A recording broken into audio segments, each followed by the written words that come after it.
had lost my mom at 16, and there was 5 kids of us. And that just devastated me.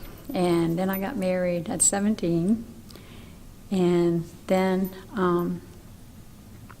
my dad died when I was 26, and him and me were so close. And the enemy kept speaking to me, telling me to go ahead and kill yourself because your husband would have to take care of the other 2 children, and you and the baby could go to heaven and be with your mom and dad. He was like deceiving me. Well, that night I got so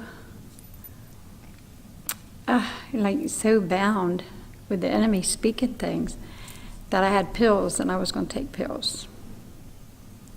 And my sister, Janice, asked me to go to church with her. And I said, no, I don't want to go. But she said, I'm coming. Something's telling me I'm supposed to come pick you up and take you to church. And I said, well, don't come because I still don't want to go. Well, come to find out, that night, a boy that I graduated with was speaking, and he was a pastor. Mm-hmm. And I could not, because it was like 8 years I went by, and he became a pastor where he was a class clown, and, I just could never see him as a pastor. So Janice said, I'll come get you and we'll go see him. He asked personally for you to come. So I end up going. He started speaking about God and that he can forgive you and that he wants to come into people's hearts and heal people. And I started crying. And I was like, how can he heal me, And he did an altar call service. And when he did that, I practically ran to the altar. And I gave my heart to the Lord. And I was just never the same after that. I mean, he really revealed to me the enemy had lied to me, that if I did that, me and my baby wasn't going to heaven because I had never asked Jesus in my heart. And it was just, I was just so happy. I went back home and it was like 100 pounds had come off and I was happy, and I was washing dishes and I started singing the songs that they had sang there, and it was just amazing. And from then on, I just started following God and started in that direction. But I look and I said, God, I thank you because you knew my daughter was going to serve you. And the devil was trying to wipe us out.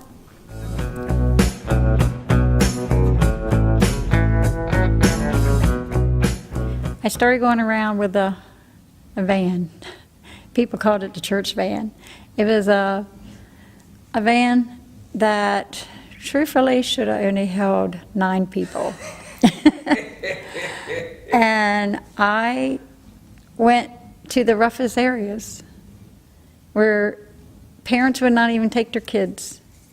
It's a little town. It was called Hickman. Everybody could, I don't know how you can go there. Them kids are rough. The people are rough, And it would break my heart because they would stand in line to get in my van, like they're going on a school bus.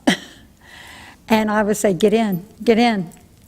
And I had them in the floor. I had 2 in the seat, but I got them to church. And Stan would ride with me. I started picking him up. How old was he? 18. And how old were these kids? They were all younger. I'd say from 4 years old and up. Wow. And Stan was like my guide. He would sit up front and he'd say, okay, y'all be quiet. Miss Bonnie's trying to drive us to church. And Stan would always say, Miss Bonnie, you open the door and they fall out, just like sardines, they're falling out. But it was a blessing because they all got to go. Yeah.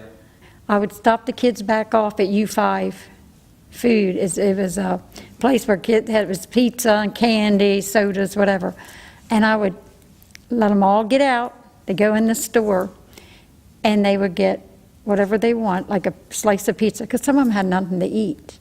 Some of them hadn't been fed, and I would feed them. And they loved coming. And what does God say? Feed my flock.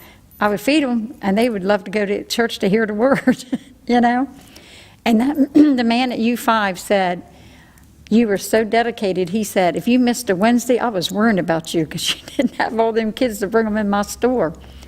And he says, I don't know how you do that every week. And I said, some of them got pizza because they were hungry. Some of them just wanted a snack because they already ate, you know. I tried to minister. Like one would say, Miss Bonnie, can you take me home last?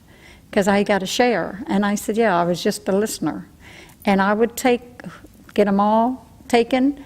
I don't care if I had to backtrack. If that one didn't want to go home till last to talk, I did it and come back, you know, and then if I had to go back or whatever it took, so they could just share. They just wanted to share what was going on, and I kept it to myself, and I prayed, and, you know, a lot of kids.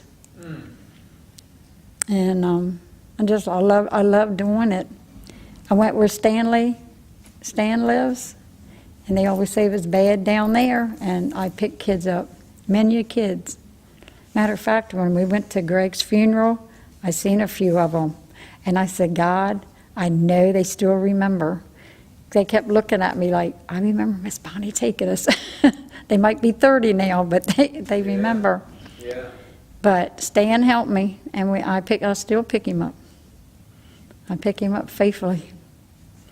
Because he always told me, you're like my second mom. And I would, if the person didn't want to go home, like I told him to go home last, most of the time I took him home last to drop him off so he could help me keep the kids straight. That's discipleship. But it wasn't even me, like the kids would tell this kid and this kid, like in that little town, this kid say, oh, this Miss Bonnie comes pick us up for church, where they would go. I mean, I didn't have to beg them. They would just line up there, and I never knew who was going to be where I picked them up, and they would be lined up.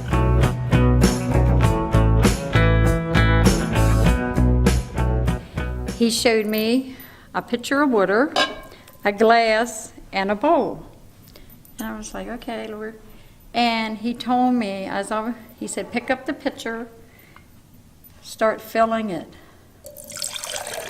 And he told me that this is the living water, and that he keeps filling your cup, and he wants you to keep coming to him because he wants to keep filling your cup and filling your cup to overflowing. And quit letting the enemy keep attacking you and discouraging you. Just keep going to the living water, and that's the Holy Spirit. He gives us the Holy Spirit because he left it here for us for it to be the comforter. And we can have comfort in the Holy Spirit. And he would speak to you, and he would give you direction. So this is what he kept showing me. Just keep filling it up. Just keep filling up to so overflowing.